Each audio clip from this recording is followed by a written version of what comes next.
been one of the maybe she would have been better because it would have trained her better. Yeah, but even then, there are so many top dogs in the women's division that it's like, Should we rate it, boys? Yeah, I gave this what? What did I give this, Cameron? A 0. Yeah. Apparently, I was being nice. I told you were going to be nice.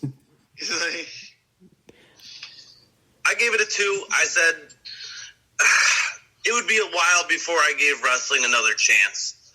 If that was the match that you showed me and said, hey, watch this match and tell me what you think of WWE, it'd be a while before I gave it another go. It was bad. It was really bad.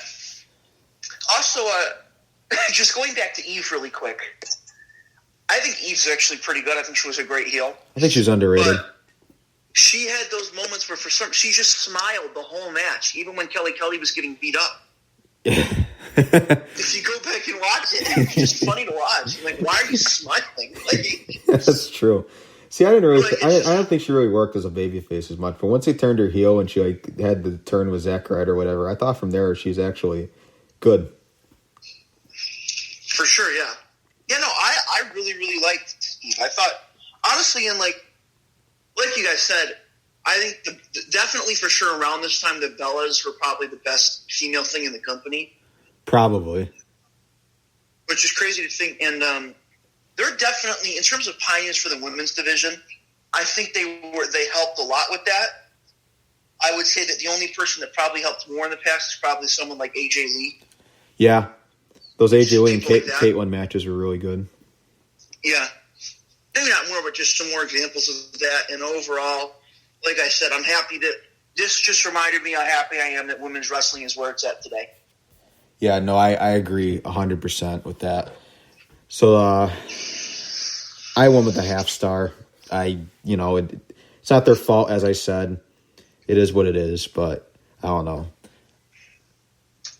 So the match would go 4 minutes and 54 seconds, so it didn't give them a lot of time either. So, hey, had they put more time and effort into it, it definitely could have been a different story. Yeah, so. That's the other. It wasn't, like I said, it's not their fault. It was the way the company treated women's wrestling back then. Yeah, they didn't think a draw, and they were just there they weren't there for talent. So I think that is one thing that we have to give credit to TNA for, or Impact. Knockouts division, yeah. There was a while where the Knockouts division was the best women's wrestling division on the planet. It still is one of the best to this day. Yeah, it is, but I'm saying back then they were really one of the divisions that kind of gave women an actual chance. Oh, like those Gail Kim and Awesome Kong matches. Yeah, exactly. Stuff like that. I just want to give them a shout out because I think they really helped with that. Yeah, no, I agree 1,000%. I think for all the things they may have done wrong in some people's eyes, that's one thing I think they deserve some credit for sure. So then next we'd have a singles match. It would be Big Show versus Mark Henry. Hall of Pain Mark Henry, right? Yep. Yeah, this was interesting. I think once it showed that this is a very underrated feud. Big Show and Mark Henry. It actually is. Around this time. 100%. You know, and I forgot how good it was, and honestly, I wish we had Hall of Pain Mark Henry back in his prime. Like when he was 06, around there. Yeah, because they had tried pushing him a couple times. It just didn't work. Well, he had a couple injuries too, but yeah, I agree 1,000%. Like when he came in that cage the one time, like in that match that Batista was having, that tag, and he ripped the door open and he just looked super strong. And then when he just assaulted Undertaker after that cage match he had with Batista, I mean, it's they could have done something there.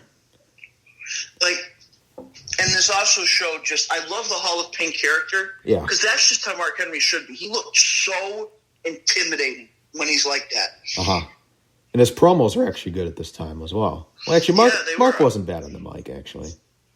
No, Mark, I think, just in general, I think Mark Henry's very underrated. Yeah. Yeah, because he was a good big man. He was a good big man. Mm-hmm. Yeah, for being a Hall of Famer, yeah, he's probably one of the most underrated Hall of Famers for sure. Just his body of work, his ability, his athleticism, him cutting promos. Yeah, he really brought a whole bunch to this feud that makes me want to go back and watch more than what we just watched in Money in the Bank. I want to go back and I want to watch that steel cage match in Capital Punishment. I want to see what happened at the end of this match. Mm-hmm. You could just watch the feud. Yeah. Yeah, it was, like I said, it's a very underrated feud, especially for that year. Yeah. And I think Mark won the world title that year, obviously, and he held it for 4 months? 4 or 5 months, yeah. I mean, it wasn't super lengthy, but I mean, when he had it, it definitely felt like it mattered. Yeah, like I said, he did a really good job with that title reign, in my opinion. I actually wish it would have been a bit longer. But I wouldn't complain. Even then, it just shows, I really think that Mark Henry did a really good job with this feud. And going to the actual match real quick, I thought it was a good match. It did what it needed to do. This match was to continue a feud. Obviously, you got more of that scary Mark Henry with what he does to Big Show's leg. And just that intimidating, what you needed him to be. Uh-huh. Yeah, because it wasn't real lengthy either. It was only 6 minutes. I went with 2.5. I mean, it wasn't the greatest, but it served the purpose, so it was acceptable. Far from offensive, obviously. No, yeah, it was a good match. Yeah, so because some of the clashes they have later on, like a Vengeance later that year, when the ring breaks. I mean, before that match was going really well. Survivor Series rematch. I mean, people were actually kind of into this, which is really interesting. Chairs match? They did have a chairs match. That one I wasn't as into, but that's only because it's what's a chairs match? Yeah. Chairs illegal. Woohoo. Yeah. I think the biggest spot in this match was obviously what happened after the bell with the chair to the leg. It was cringy. The sound of it and just how big Mark Henry is coming off of that freaking turnbuckle is scary. He's an intimidating dude. I would not ever. Nothing. He could say anything he wanted to me, and I would just say yes, sir. Yes, sir. I'm not. He could break into the house. You can have whatever you want. I'm not saying a single word to you. Well, one of the other spots that I just jotted down here was Big Show flying off of that rope and throwing the shoulder into Mark Henry that knocked him flat out. Yeah. That was pretty good. You could not pay me enough money to stand in front of Big Show. You could give me pads. You could give me whatever. I'll take a hit from Ray Lewis coming across the freaking middle of a field before I took Big Show throwing a shoulder into me. That man was moving. That was like a truck hitting somebody. Well, Big Show, I think, is another really underrated guy. 100%. I agree as well. Also, because I think that in his career, he obviously had a good career, and he is a legend. But I feel honestly they misutilized him in certain ways, just because I feel he should have been used as more of an attraction. Instead, he was another guy who's just he's just always wrestling. He was always on the road and whatnot. I think he should have been when you have a guy with that kind of presence. I just feel it should have been just more of a special deal. Even then, I think Big Show, you go looking I think WCW used him really well. Oh yeah, it's the Giant. Yeah, I agree. He would just come in and wreck people. And I don't know about winning the world title on your first night in the company. Well, that was a bit of a stretch. But coming in when you have someone like Big Show who's as athletic as Big Show is at that size, you want him to become an attraction. Uh-huh. I know he's not as good, but you want him to become an Undertaker type thing, where you go to see him and you expect to be wowed by him. Yeah, I mean that's what. That's what I think. A lot of the time, I think that's what the big mans should be used for. I think they should just be used as attractions, and I mean he had a few world title reigns in there, which I mean he deserved them. I mean he deserved to have them, but I mean I guess I don't know. Yeah, I think you see most of his work. Those memorable moments are the Royal Rumble matches when he's choke slamming 5 people at the same time. Or he's getting 10 eliminations and then it takes 15 people in the ring to eliminate him. It stinks. It stinks to see him not get maybe as much credit. I think it takes somebody who really is a fan of the sport and a fan of the craft to realize how big an important Big Show was for the WWE. But yeah. It's also a good ambassador too. Yeah, that was going to say he's also. But you go back and watch some of his old feuds. In opinion, Cameron, I know you went back and watched that year on the WWE Network. But the feud he had with Brock Yeah. Like, stuff like that was really good. And not just that, but like when he was my favorite Big Show was probably when he was in a tag team with Kane. I did like that tag team. I remember that. That was awesome. They were really dominant. Remember, they beat the hell out of Batista. Right, yeah. They were a really good team.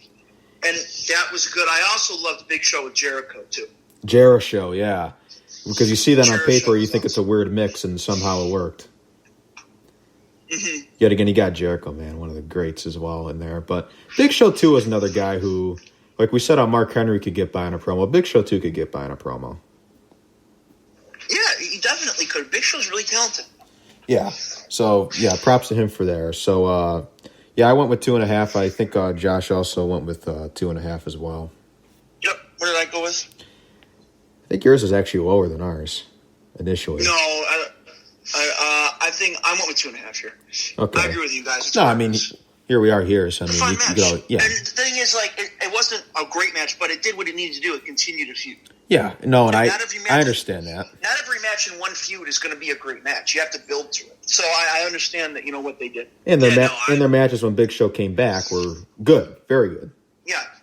Yeah, I wrote down here just at the bottom after everything that I would have wanted to tune in on Friday to see what happened. Was Big Show okay? Was he walking? Yeah. Was he whatever? It definitely left us wanting more. It did what it needed to do in the feud.